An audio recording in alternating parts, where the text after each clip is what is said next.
Bonjour à tout le monde. Je suis le prophète Emmanuel Emini. Ce matin, par la grâce du Seigneur, je voudrais que nous partageons une portion de l'Écriture, que nous prions ensemble.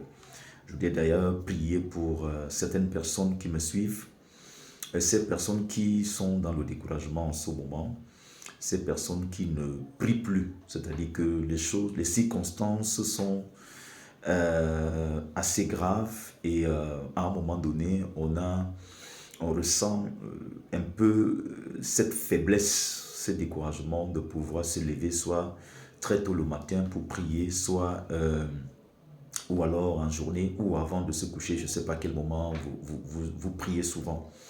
Et tout ce temps, il y a 2 jours, il y a 3 jours, il y a un mois, vous vous êtes éloigné véritablement de l'autel de Dieu. Il arrive que vous avez la difficulté même d'aller à l'église.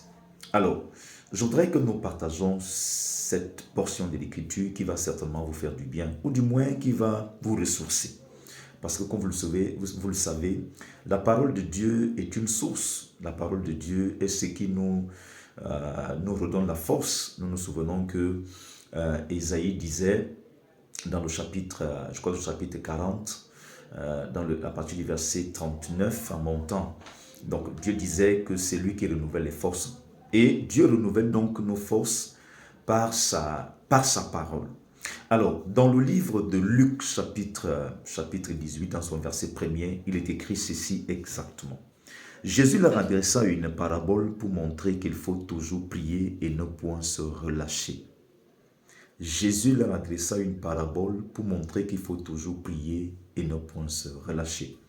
Il est important de savoir, bien-aimés dans le Seigneur, et vous qui m'écoutez, que cette parole est dite naturellement dans un contexte où Israël est mal, où Israël est affligé. Avant cela, dans le chapitre 17 de Luc, dans son verset 20, les Écritures montrent que Jésus va commencer par aussi, il va donner d'abord une parabole, n'est-ce pas? Donner une parabole pour parler du royaume de Dieu et des derniers temps. Ça, c'est dans Luc, comme je l'ai dit, chapitre 17, dans son verset 20 à 37. Il annonce donc ainsi que les jours qui viendraient où les croyants seraient confrontés à des épreuves de l'injustice et de l'attente avant la venue du Fils de l'homme. Donc, Israël est en train de prier parce que justement, le Christ doit venir. Ils sont en prière et ils sont donc confrontés à de l'injustice, à des épreuves, à des circonstances difficiles. Jésus va donc par la suite, ou bien c'est dans ce climat d'attente et de tension spirituelle que Jésus raconte donc la parabole de la veuve et du juge inique pour enseigner que le croyant doit rester constant dans la prière. Jésus enseigne donc qu'il est important que les croyants soient dans la prière. Jésus enseigne par ce passage qu'il est important de persévérer dans la prière.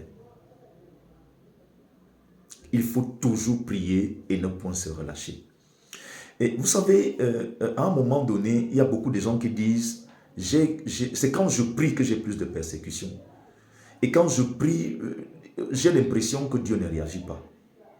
Il est important de savoir qu'il peut arriver que Dieu garde le silence par rapport à une situation, par rapport à un besoin. Dieu garde le silence. Nous nous souvenons par exemple de la situation de Anne dans le livre de 1 Samuel. Anne qui a prié, Anne qui a fait des sacrifices parce que justement, elle voulait avoir des enfants. Elle était très mal. Elle allait au temple toutes les fois qu'il y avait des rencontres. Mais Dieu avait gardé le silence.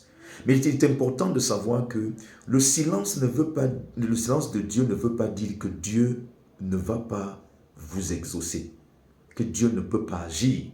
Il est important de savoir, bien aimé dans le Seigneur, que le silence de Dieu, ce n'est pas qu'il ne répondra pas, mais c'est le moyen pour lui de tester votre foi. N'est-ce pas? C'est le moyen pour lui de tester votre foi. Je voudrais dire ceci. Donc, Luc chapitre 18, bien aimé dans le Seigneur, introduit donc la leçon essentielle. Peu importe les délais, les frustrations ou les apparences du silence de Dieu, ne relâche pas dans la prière. ou du moins, ne te relâche pas dans la prière. Ne te relâche pas dans la prière. N'est-ce pas? Dieu n'est pas comme le juge injuste. Il est juste miséricordieux et attentif. Le croyant doit prier sans se lasser, car la foi véritable s'éprouve dans la constance. La foi véritable s'éprouve dans la constance. Voilà pourquoi il va dire